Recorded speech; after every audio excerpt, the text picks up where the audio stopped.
you think if your boss came to you on Monday morning and said, I want you to be in Indonesia in a week today, and I want you to go and live there? I'd be pretty shocked, I reckon. Yeah, well, so was I. Pretty shocked. That happened to me, and I did do it. I went there in the week, and I lived there for 5 years. And what I'm going to talk to you today is about some of the experiences of living in Indonesia for 5 years. It doesn't come back. And some of the things I got up to. My name's Ian Godfrey. I'm an engineer. I'm a project manager for cable and wireless. And I've lived in a number of countries around the world. And what I do is I go there and I build telephone networks for the local telephone company.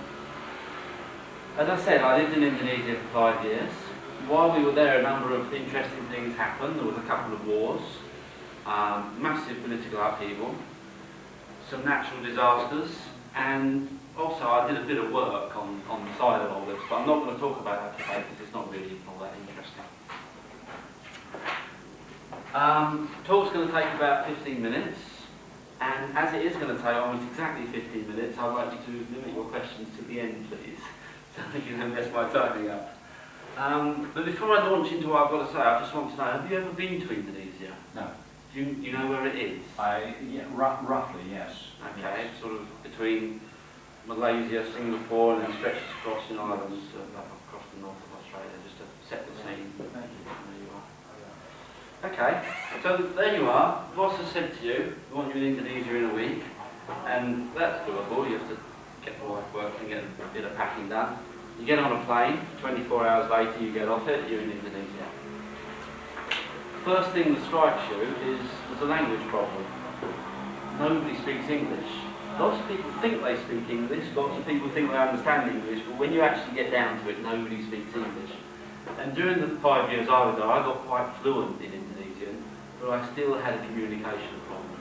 And it's understandable really, if you think about it, those people live on the other side of the world from us. Vast cultural differences. What we're used to and what they're used to, the way of life is very different. So there's going to be communication problems. And one of the ones that continually amused me, interested me, was the concept of time that people there have compared to the way we think of it. And an example of this is, I was there, newly there, got my team, got my guys working for me, and we had a project to do. And one of the first things you do in a project is you have to go out, see where you're going to build the lines, survey the towns, have a look around, come up with some plans. So we had a whole stack of towns that needed surveying. So I get the head guy in, we sit down, we work out a programme, half a dozen towns, off you go. About 2 weeks, yeah, that seems about fair for that. So off they go on the Monday morning, back they come on the Friday afternoon. Everything finished, all planned out, drawings done, perfect. So I say to the guy, this is fantastic. Behind schedule, you've done a brilliant job here, I'm very pleased with you. Monday morning we can get on with these towns. Silence, not looking very happy. What's up, Pa? Everyone's called Pa, they're all the men are called Pa. What's up, Pa? Well, he said, it's the timing. Well, how do you mean? Well, you agreed 2 weeks for this job. Yes, that's right, we've done it in a week and I'm very happy and everything's great. Well, 2 weeks was acceptable for you then, why is it not now? We want to sit around for a week. And what's more, those overnight allowances you paid us for 2 weeks, we want to keep those as well. So we had a chat, and he didn't work for me much longer, but we still remain friends. In fact, he's one of my better friends now. But just to illustrate the difference in concept in the way that people think that. You can see the logic of that. Of course, it's Yeah. very logical. Yeah. So we went off. We went to the main people were living in a town called Balikpapan. I volunteered to go and live on the other coast in a town called Pontianak, and we get over there. Once again, get off the plane, get met, taken to the hotel. It's not a good hotel. Let's be fair. It's the best in town, but it's not a good hotel for many reasons I'm not going to go into here. But so what we got to do is we've got to find ourselves a house. We've got to get out of the hotel, get ourselves in a house, get some sort of semblance of normality into our life. So I'm in the office every day, give the job to the wife, Beatrix, get out, find yourself a house, get it rented. Money was no object. The company realised the situation situation we were in.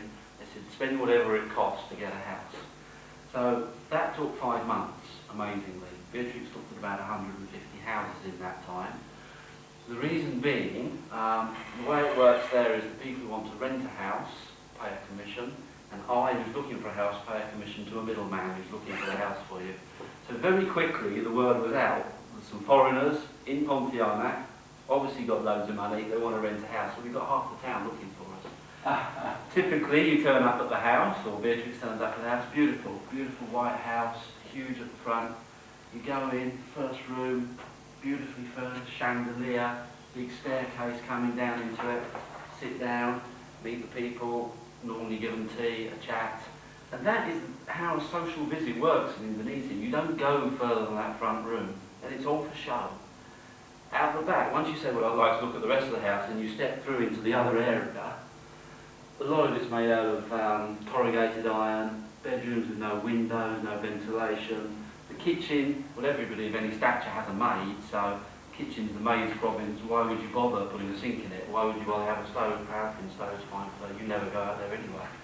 So in the end, Beatrix managed to find a house that wasn't completely built yet, and she did, in the first 6 months, she did far more project management than I did, getting that house sorted out. So that was it. We're in there, we're installed. What could go wrong? We got a nice house, living in a nice place, getting on at work. First thing was, well, there was a couple of wars. We had 2 wars while we were there. Normal thing, everybody talks about it these days in different places. It was basically an attempt at ethnic cleansing. What you've got in Indonesia is you've got too many people, basically, living on the main island of Java. And you've got a small island, or a big island like Borneo, loads of land, small population. So the government takes these guys out of Java, gives them some money, gives them a plot of land and a ramshackle old house.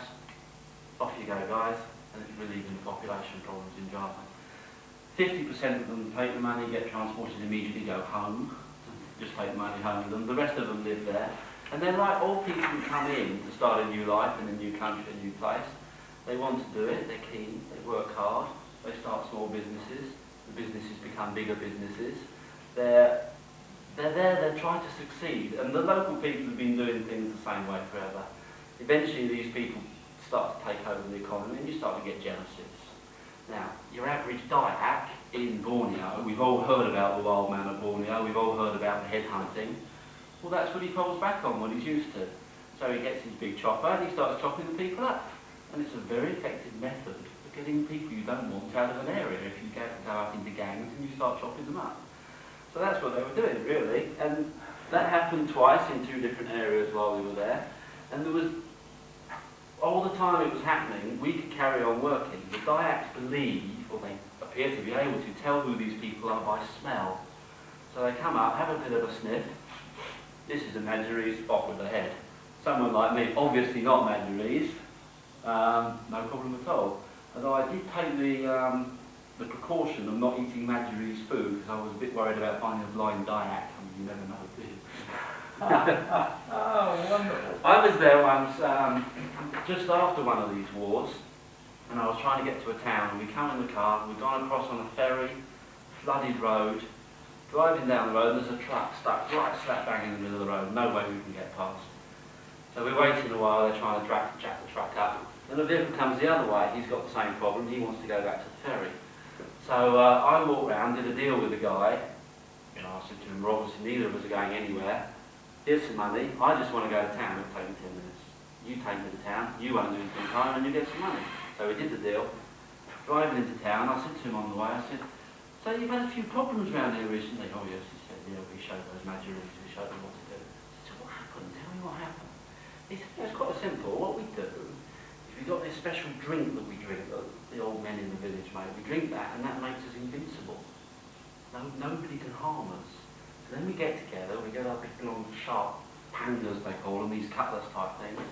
We go off, we hunt down the Maduris, and when we got one, give him a sniff, off with his head, and the first thing you do, we believe you've got to get the power, that guy's power and his life force out of him. So you hold the head up like this, and you drink the blood as it drips out. He says, that's great for you, that really gives you good stuff.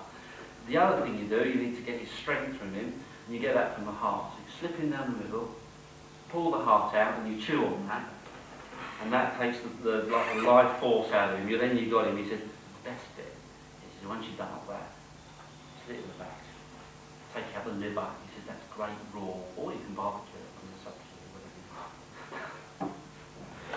So that's it. We had a couple of wars while we were there. Interesting.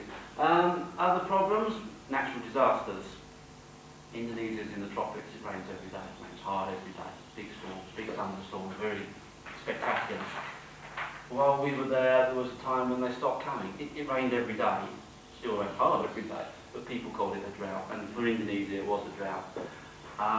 What happened there was the river Kapuas that flows through Pontianak, where we take all the drinking water from, stopped flowing as strongly as it used to flow. So the seawater started to come up, reach the intake of the water supply. Well, they can't process seawater, so we just turn it off. Nobody in the city has running water anymore. Luckily we all had tanks under our houses and stuff like that, but it was about 6 months the water was off, and very, very careful water rationing and buying all your drinking water we managed, but it was touch and go. The other thing that happens with that is when they want to clear land, there's a lot of logging there, when they want to take out all the scrub and the smaller trees, they just set fire to it. And that burns through. A lot of smoke, there's a lot of green stuff, and big trees don't get burned because the wood's so big. So when it's raining, that comes with storms and wind and all the smoke gets blown away. When it's not raining, all the smoke just goes up in the atmosphere and sits there. So for about that 6 months, in Pontianak it was just smoke and yeah, the odd storm, but normally visibility 50, 100 metres in town the whole time. So the lack of rain led to a couple of natural disasters and made life quite difficult for the time we were there.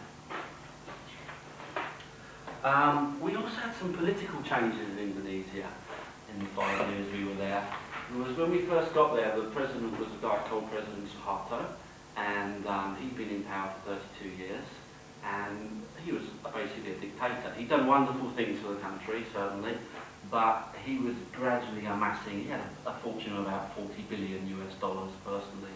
All his family, all his sons and daughters had all the key businesses with his mates. He had it very nicely sewn up, and he kept people controlled by the army. All the generals were well looked after. There's an army post in every village in Indonesia just to keep people under control. And amazingly, at that time, the students actually said enough is enough, and they started having riots. Very bad ones in Jakarta, people getting killed, a lot of really unpleasant stuff happening, brutal repression, really nasty repression. However, the students in Pontianak felt that it was time that they got in on some of this, so they would have to have their riots as well. But there were a lot more eco-friendly riots, if you like, in that they would be booked, you know what time they were going to be, you know where they were going to be. They'd riot a bit, they'd burn a few things. The police would come along, baton charges, tear gas. Basically, it didn't really affect anyone, everybody left friends at the end of that. Then there came the elections, because Suharto was deposed, and that was very interesting as well, because there's been elections before, and you talk to people in the office, and you say to them, what about the election? I'm always interested in elections in countries I live in. Nothing, they wouldn't say, who are you going to vote for? Well, we're civil servants, so we must vote for the party in power, i.e. Suharto's party. So everybody voted for that. Just a few months later, after the riots, Suharto stepped down, we had elections. Fascinating. Everybody wanted to know about the elections in the UK. Everybody wanted to know about the process. There was 47 parties came up. Big conversation. Very, very interesting. So there you are. We've had a few little problems in the time we're there. And you imagine our boss is sitting in London watching CNN. All this is on the screen. What do they think? Big problems in Indonesia. We've got staff there. Better get them out. Evacuation. We made more evacuation plans than I can remember. Some of them came off. The water, the war, the people were evacuated at times like that. But what happens is they fall short at actually taking the men out. They take the girls out, put them in Singapore, put them in a hotel, and you think, hey, that's great. You know, we don't have to worry about our wives anymore. We concentrate on our work. You know, make more time for our personal security. Unfortunately, the wives took the credit cards with them. And I think you've heard about Singapore and its great shopping, so really it just caused a lot more stress for us. Anyway, just before I take your questions, what I want to say is I focused on the negative side here, because it makes it more interesting talking about the more negative things. Indonesia is a fantastic country. The place is great, the climate is great, every day is nice and warm, and the people are fantastic. I've made some really good friends there. And I think there's an old Chinese curse that says, may you live in interesting times. We did live in interesting times in Indonesia. It was very interesting and we enjoyed every minute of it. Do you have any questions? Well, I'm just so interested in what you're saying. 30 seconds late. Yes, no, don't worry about that. Would you go back? I mean, I know you've done that, but would you go back? To live or to visit? To live there? No, probably not. Kind of But fun, man. I will be going back regularly to visit. Yeah, you will. All right, okay. Are the people nice? The people are lovely, yeah. Once you get to know, once you get to understand the language of it, you can get more than just a, you know, on the surface like conversation. You get to know, become friends with them. They're lovely, very nice people. What was the most surprising thing when you first went out there? I can remember the heat. Getting off the plane, I can remember the heat. I can remember... There's nowhere, you can't go anywhere in Indonesia and be on your own. They don't have a word for privacy. So wherever you go, there's always someone there. There's always someone lurking, it feels like. Yeah, very strange. No further questions? Okay. Anyway, I just want to say, before I finish up, that when I was leaving, I was saying goodbye to my friends, and one of my closest Indonesian friends, I was having a chat with him, and he said to me, have you had death threats while you've been here?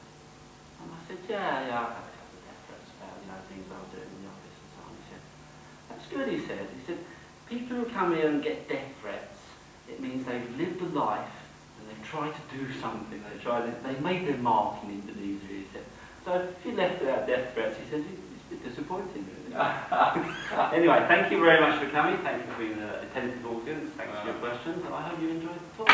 I certainly did. That was hugely interesting. Yeah. Well done. That was really. I don't. We can go home now. We don't need this.